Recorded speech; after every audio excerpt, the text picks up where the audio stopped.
Assalamualaikum warahmatullahi wabarakatuh. Apa kabar kalian semua? Teman-teman, kuliah kita siang hari ini masih menggunakan standar yang sama, yaitu panduan pelaksanaan kebersihan dan keselamatan dan kelestarian lingkungan hidup di restoran dan rumah makan. Tapi basicnya kita kemarin sudah sampai ke area dapur ya teman-teman. Jadi kita akan presentasikan di area dapur saja. Saya buka, soalnya ini harus dari awal. Tapi sebelumnya gimana nih kemarin ujian kalian? Apakah UTS? Aku yakin UTS-nya tidak begitu difficult ya, karena basicnya kebanyakan istilahnya apa? Pilihan ganda atau multiple choice. Jadi kalian banyak sekali peluang-peluangnya. Dan saya harap semuanya ya minimal kalian dapat B plus atau sekurang-kurangnya A lah ya teman-teman. Oke, kalau kemarin kita bahas dari A sampai terakhir itu kemarin kita bahas tentang standar penanganan di daerah istilahnya di room service atau bagian pengantaran makanan. Kalau sekarang kita akan membahas di bagian area dapur.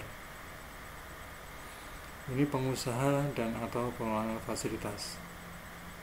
Yang pertama, kalau kita sebagai manajemen adalah pastikan pembelian, penanganan, pengolahan, persiapan hingga penyajian makanan minimal dilakukan sesuai standar higienitas dan sanitasi pangan serta aturan protokol kesehatan.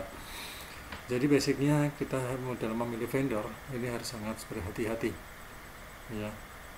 Kadang-kadang kalau kita biasanya kalau di hotel ini minimal kita memilih vendor itu ada 3 vendor, atau kalau enggak itu kalau biasanya kalau saya bilang vendor ini sama dengan supplier ya teman-teman ya, karena hotel sudah mempunyai 3 supplier atau 3 vendor yang dimana dia sudah menyediakan barang-barang yang untuk keperluan hotel, baik sayuran, baik meat maupun telur dan yang lain-lainnya ini sudah disediakan.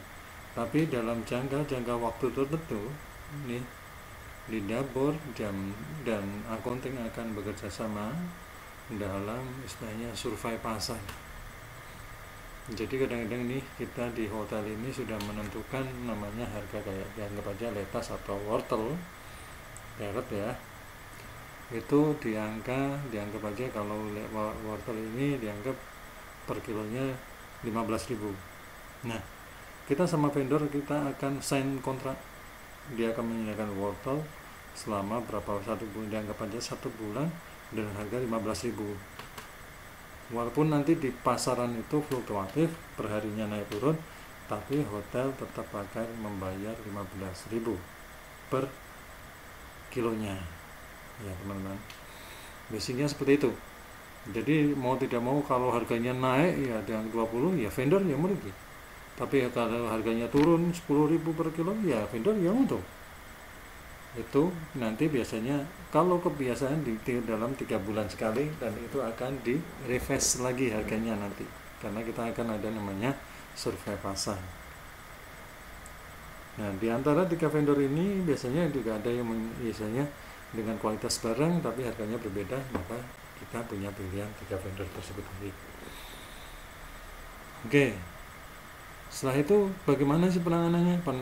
Penanganan basicnya nanti biasanya kalau dari untuk vegetable dia akan masuk ke chiller langsung, chiller di kitchen, chiller yang besar itu ya. Nanti ada yang masuk di chiller atau maupun yang masuk di freezer. Ini sudah ada yang menangani dari pihak kitchen sendiri. Kemudian pengolahnya ini juga dari kitchen. Ini nanti akan di stocking tiap akhir bulan, dia akan diinventory secara periodik baik part-partwal maupun physical inventory. Yang kedua, perhatikan standar kebersihan dan keamanan ketika menerima bahan makanan dan minuman dari pihak pemasok atau vendor atau supplier.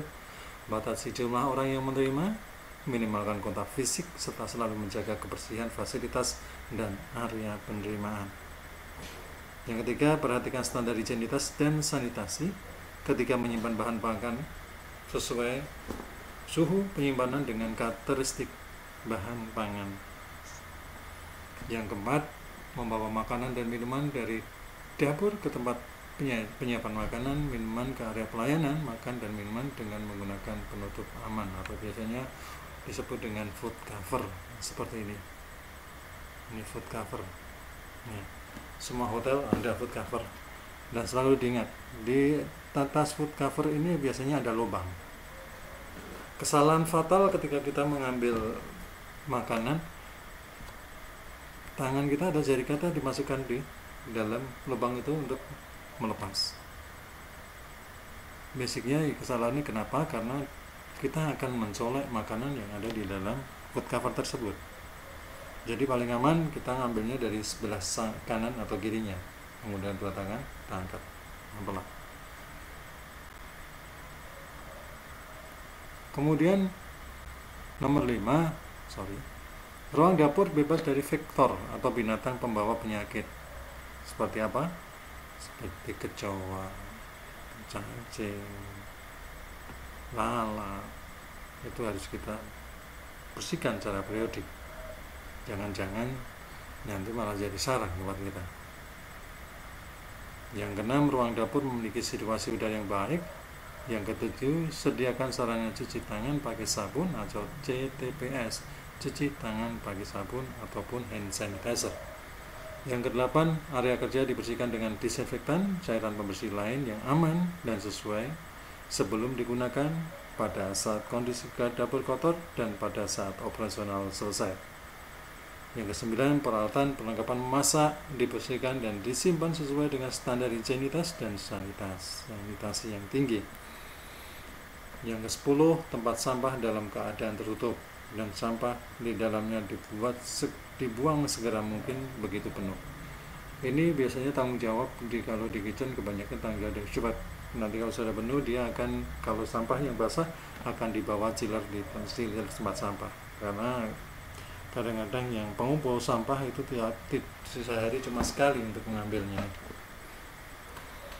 Yang ke-11, minimalkan penggunaan peralatan dan perlengkapan secara bersamaan dan laksanakan prosedur sanitasi apabila akan digunakan oleh penjamah pangan yang berbeda. Jadi ini basicnya kalau di hotel sudah terbiasa. Jadi setelah dipakai nanti misalnya ada pre-soaking, pre-washing, setelah pre-washing ada washing, terus nanti ada rinsing, setelah rinsing nanti baru ada drying, dikeringkan, kemudian baru ada nanti ada polish and repolish, berapa tahap untuk pembersihan ya. Kemudian ke-12, batasi jumlah karyawan penjamah pakan atau lakukan pengaturan jarak aman minimal 1 meter dengan tanda khusus atau melakukan rekayasa teknis untuk menghindari kontak fisik antar karyawan. Yang ke-12, pastikan prosedur untuk mencuci makanan dilaksanakan sesuai standar higienitas dan sanitasi yang berlaku. Hindari penggunaan peralatan yang tidak dipakai dalam mencicipi makanan. Yang berikutnya, pasang peta lokasi, titik kumpul, dan jalur evakuasi. Yang 10, letakkan alat pemadam kebakaran pada lokasi yang mudah dijangkau, lengkapi dengan petunjuk cara penggunaannya dan penggunanya.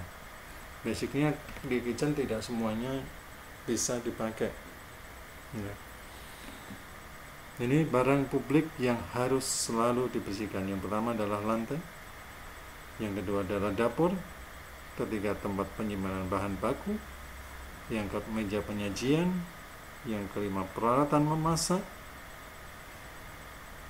yang berikutnya adalah peralatan makan, kemudian ada handle pintu, stop kontak, saklar, dan keran air.